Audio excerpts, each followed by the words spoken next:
A fresh video has just been shared by Igor Bogdanov showing a new DJI prototype in field testing. The big question, is this the Avata 3 or the Neo 3? While the internet is split, we're leaning toward the Neo 3, and here's exactly why.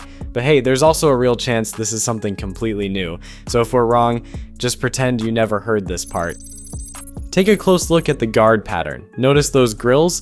They are wide, thin, and perfectly symmetrical. This is the unmistakable signature of Neo DNA. While it's not a carbon copy of the Neo 2, it follows the same logic. Prioritize weight savings and palm safety over raw aerodynamic thrust.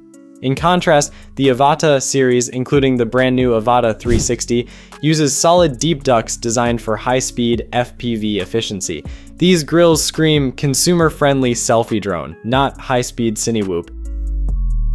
If you're thinking, wait, didn't the Neo 2 just come out? You're right. But DJI's development cycle is faster than most realize. When the original Neo launched in September 2024, the Neo 2 was already being flight tested behind closed doors. With the Neo 2 having launched in November 2025, it is a mathematical certainty that the Neo 3 is in active R&D right now.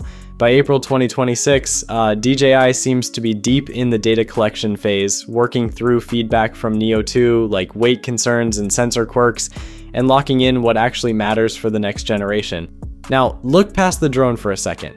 A laptop and a full-on power station in the middle of a park?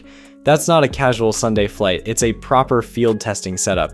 The wired gear and power source suggests they're running repeated short test cycles, tweaking things like propulsion efficiency, responsiveness, and overall flight behavior in real-world conditions.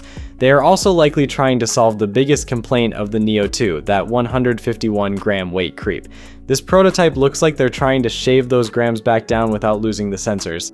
At the same time, most Avata 3 roadmaps appear to have shifted toward late 2027, likely to give the Avata 360 space to settle in.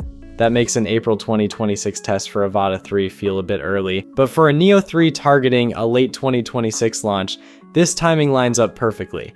It looks like DJI is doubling down on the palm launch category and refining it aggressively to stay ahead. Until more info drops, stay tuned. Thanks for watching. Peace.